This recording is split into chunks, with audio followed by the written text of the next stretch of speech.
Newton's laws of cooling. According to this law, the rate of cooling or rate of loss of heat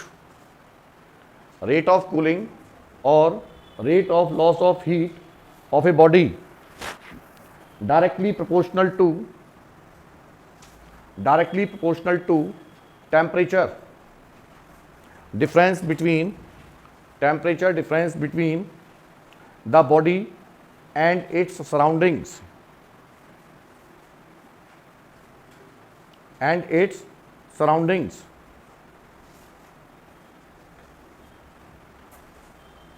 ठीक है। तो पहला क्या है कि रेट ऑफ कूलिंग का मतलब है लॉस ऑफ हीट। तो लॉस किससे इंडिकेट करेंगे हम? नेगेटिव साइन से। किससे करेंगे? Negative. That is minus D Q upon D T. Rate of loss of heat directly proportional to temperature difference. ये हो जाएगा temperature difference where T temperature of the body and T naught, that is temperature of surroundings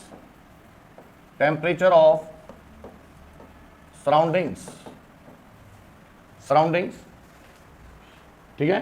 तो ये proportional sign minus D Q upon D T is equal to, इसे ले सकते हैं हम के से, के टी माइनस टी नॉट।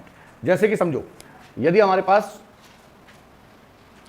चाय है, चाय का कप है, तो चाय के कप का जो टेम्परेचर है वो सराउंडिंग के टेम्परेचर से ज़्यादा होगा। तो चाय यदि हमारी 100 डिग्री सेल्सियस है तो टेम्परेचर सराउंडिंग का क्या है? 27 डिग्री सेल्सियस। ठीक है। तो surrounding temperature is always greater than temperature of the body. और कोई भी बॉडी सराउंडिंग के टेम्परेचर तक ही ठंडी हो सकती है, उससे ज़्यादा ठंडी नहीं हो सकती। ठीक है। तो ये नहीं कि सराउंडिंग का टेम्परेचर 27 है और बॉडी ठंडी हो गई 0 डिग्री सेल्सियस तक, ऐसा नहीं होगा। ठीक है। तो ये हमारे पास है।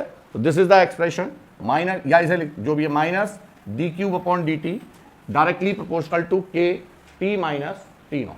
अब since by the definition of क्या हो गया? अच्छा, is equal to K T minus T nought. अब by the definition of heat for a given substance क्या होती है? D Q is equal to M C delta T.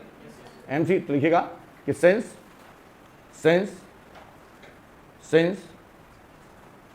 Bye definition D Q upon D Q is equal to M C capital D T, या delta Q is equal to M C delta T. For very small change in temperature we can write D Q is equal to M C delta T. दोनों तरफ यदि मैं D T का divide कर दूं तो ये हो जाएगी equation, D Q upon D T is equal to M C D T upon D T, rate of change in temperature. अब दोनों इक्वेशन एक है, तो now this can also be written as, इसका साइन यदि मैं यहां से हटा दूं माइनस को तो क्या हो जाएगा? यहां पर माइनस आ जाएगा। ठीक। तो D Q upon D T, this equation is first and this equation is second. On comparing both the equation we can express M C D T upon D T is equal to minus K T minus T not.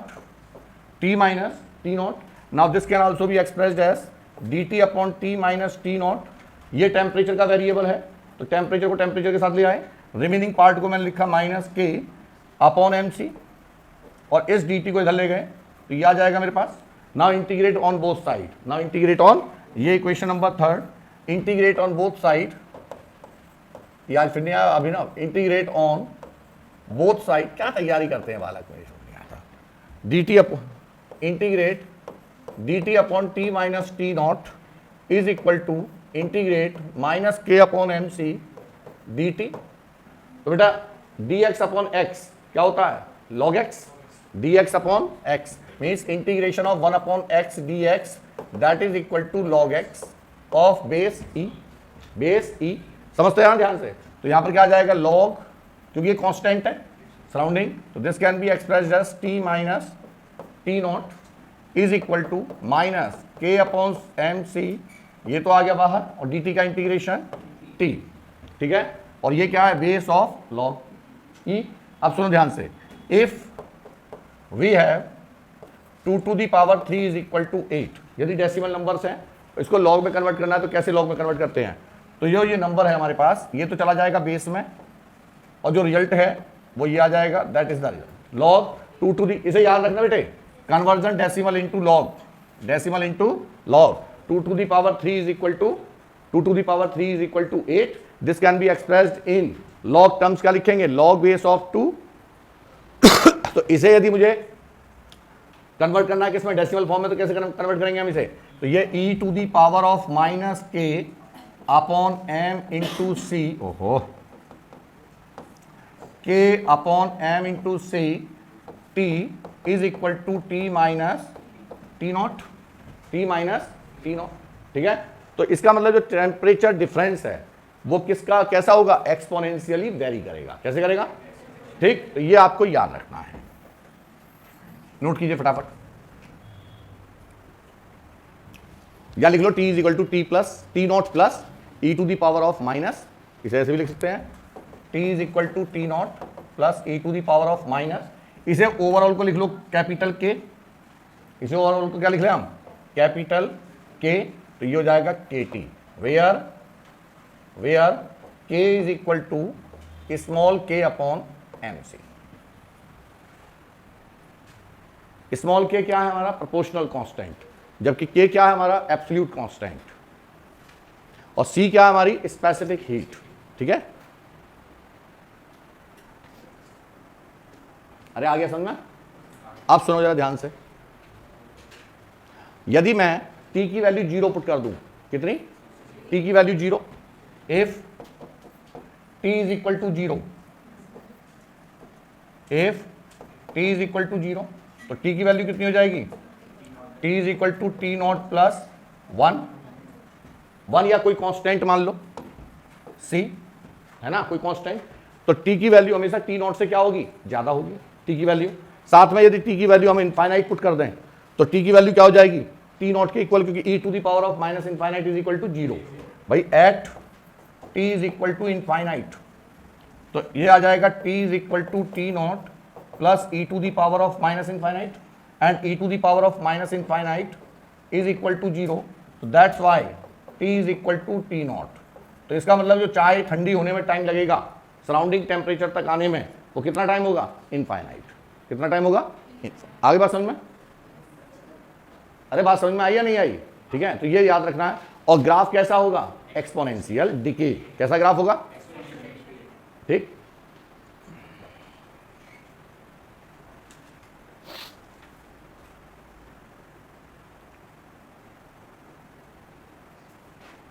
चलो आगे बढ़ाएं,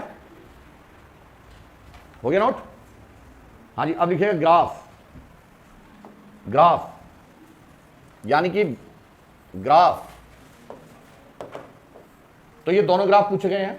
पहला graph लिखिएगा, for the variation of cooling of hot water with time, graph for variation of cooling with, क्या, cooling of hot water with time. तो बेटा graph कैसा होगा, भाई कूलिंग का मतलब है टेम्परेचर, एक्सपोनेंशियली डिके, ये हो जाएगा डेल्टा टी और ये हो जाएगा time T, and the graph will B exponentially decay. ये रेक्टेंगुलर हाइपरबोला नहीं है, ओ सॉरी, ये तो रेक्टेंगुलर हाइपरबोला है।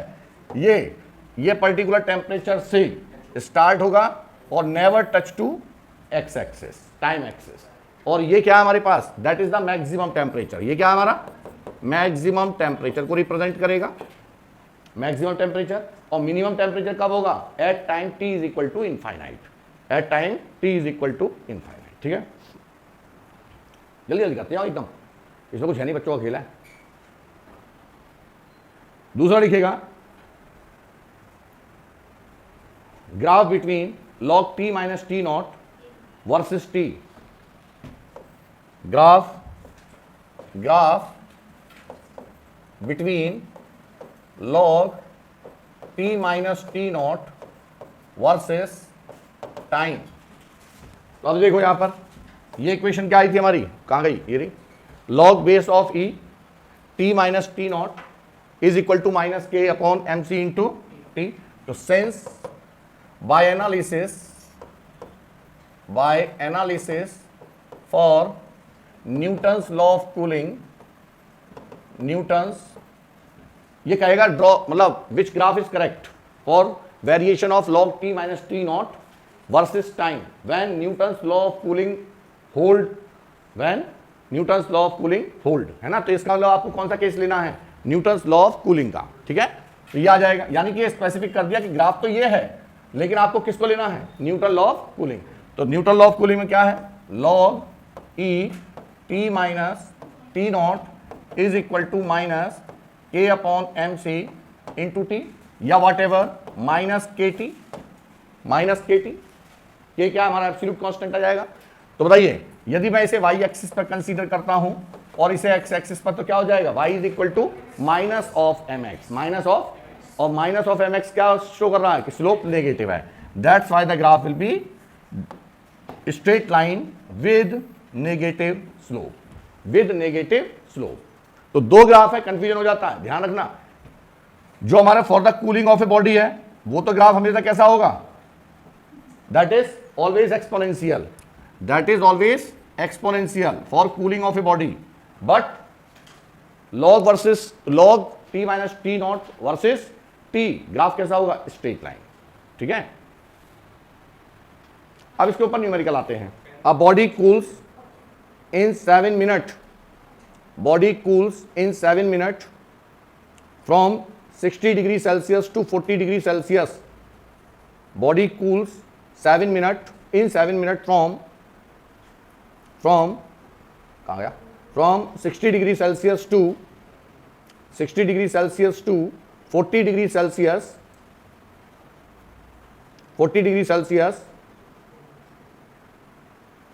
what will be its temperature after the next 7 minutes, what will be its temperature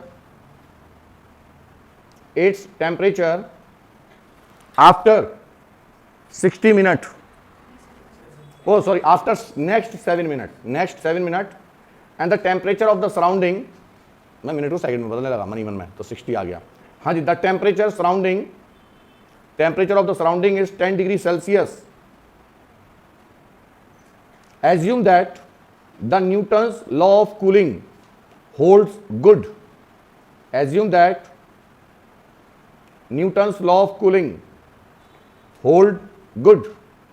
ठीक है, ड्यूरिंग द प्रोसेस, यानी कि आपको किसको फॉलो करना है, न्यूटन लॉ ऑफ कूलिंग को।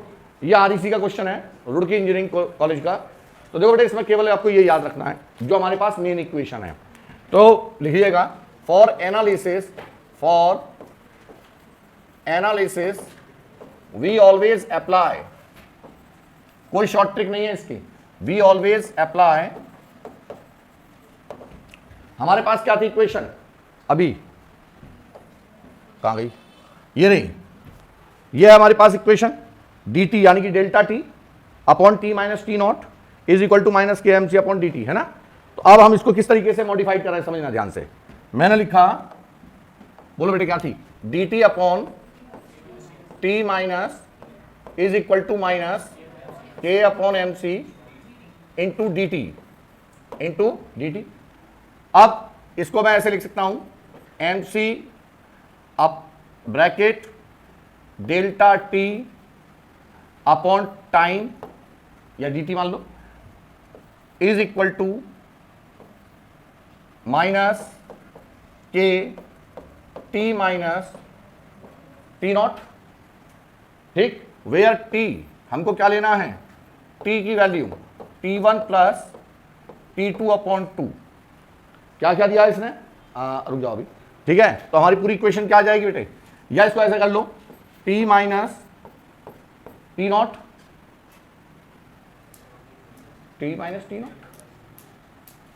एक मिनट, डेल्टा टी, अरे यार delta T, T1 minus T2, sorry क्या आएगा, T1 minus T2 upon T is equal to minus K, capital K और के अपॉन एम सी। अब इसे याद कर लेना, T1 plus T2 upon T2 minus T0। ये इक्वेशन आपको अप्लाई करनी है हमेशा, ठीक है। जब भी न्यूटन लॉ ऑफ कूलिंग से रिलेटेड क्वेश्चन आएगा तो ये इक्वेशन आप फॉलो करेंगे और इसे बॉक्स में बना लीजिएगा, भूल मत जाना। और कोशिश ये करना कि यदि न्यूटन लॉ ऑफ कूलिंग का क्वेश्चन एग्जाम में आ जाए तो सबसे लास्ट में प्रायोरिटी रखनी है इसकी, क्योंकि इसकी कोई शॉर्ट ट्रिक नहीं और टाइम कंज्यूमिंग है थोड़ा, है ना। तो ये जब करना है जब आपके पास में टाइम कम से कम 5 मिनट एक्स्ट्रा हो, ठीक, तभी होगा ये। अब देखो बेटे क्वेश्चन, ओहो जी, क्या है क्वेश्चन? क्वेश्चन देखिएगा, a body cools in 7 minute from 60 degree Celsius to 40 degree Celsius. तो टेम्परेचर डिफरेंस कितना हो गया? तो ये आ गया T1 इज इक्वल टू 60 और T2 इज इक्वल टू 40। भाई पहले ये मान लो ये मेरे पास बॉडी है, ओहो निशान पड़ गया इस पर, ये बॉडी है और इसका टेम्परेचर पहले कितना था 60 और ये कहां तक चला गया 40। तो T1 is equal to 60, T2 is equal to 40 और K क्या है?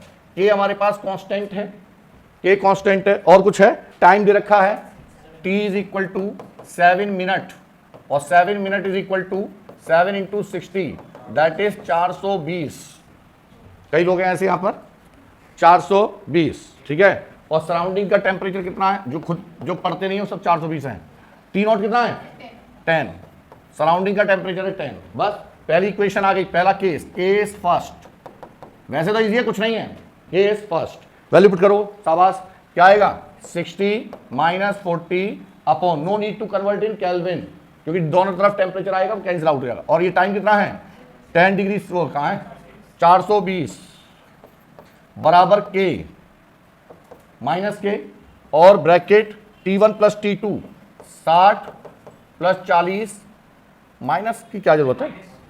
नहीं, मैग्नीट्यूड निकालना है, सॉरी, माइनस की कोई जरूरत नहीं है, माइनस की कोई जरूरत नहीं है ना, क्योंकि हम तो एनालिसिस कर रहे हैं। रेट ऑफ कूलिंग तो पता ही है, माइनस होती है, ठीक। तो ये आ गया 60 अपॉन 2 और माइनस T0 10 डिग्री सेल्सियस, ठीक। तो यहां से एक इक्वेशन आ गई, कितनी आई बनाओ?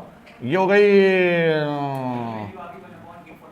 K is equal to 1 upon 840। अब केस सेकेंड, अब कूल हो रही है कहां से? 40 से। भाई 60 से 40 तक तो कूल हो चुकी ना वो, अब कहां तक कूल हो रही है? 40 से। क्या कह रहा है वो? दैट क्या है, what will be its temperature after 7 second. तो अब बताओ T1 कितना आएगा बेटे?